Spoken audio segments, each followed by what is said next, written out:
You're a marine biologist in the water off a small island in the South Pacific, doing what you've done for 28 years. And a humpback whale, 25 tons of it, turns and comes straight at you. It reaches you and starts shoving, pushing you with the top of its head.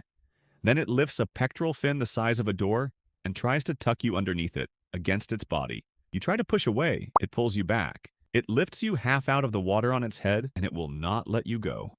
On the boat, your team is watching this through the camera, and they are certain they are about to film your death. One of them reaches over and switches the drone off because they don't want a recording of a whale crushing you.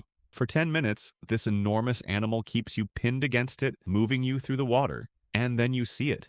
Below you, circling, is the largest tiger shark you have ever seen, its body arched into an attack posture.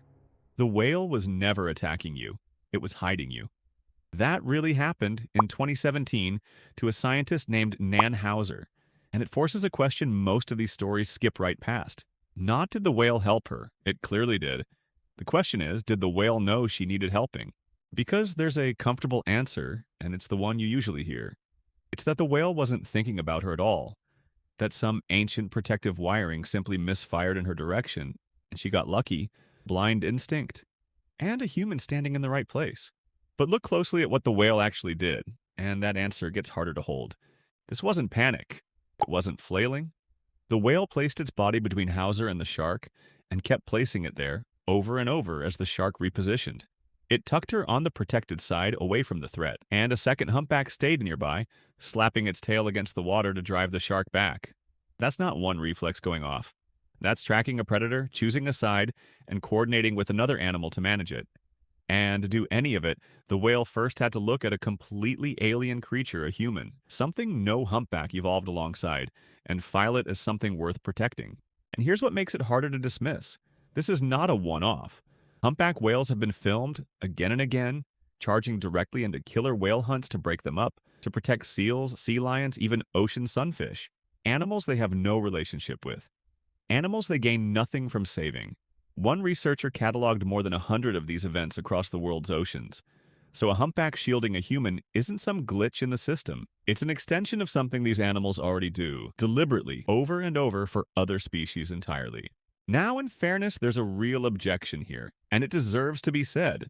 A shark scientist who looked at Hauser's case wasn't convinced. Maybe, he said, the tiger shark was just passing through and we're reading a rescue into a coincidence. And Hauser herself is careful about it. She's honest that she cannot know what was in that whale's mind. We can film what an animal does. We cannot open it up and find its intentions.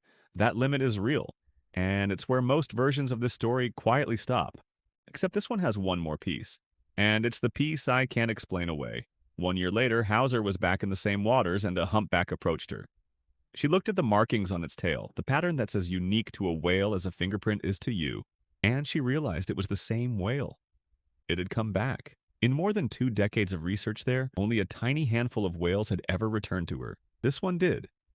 It swam to the side of her boat, and it looked at her, long and directly. Whatever happened that day with the shark, the whale remembered her. It knew her as an individual a year and an ocean later. And an animal that can recognize you specifically after all that time is not an animal operating completely in the dark. So, do animals know when you need help? For most of them, in most moments, maybe not. Maybe it really is instinct, sweeping us up by accident. That's the safe conclusion, and sometimes it's the right one.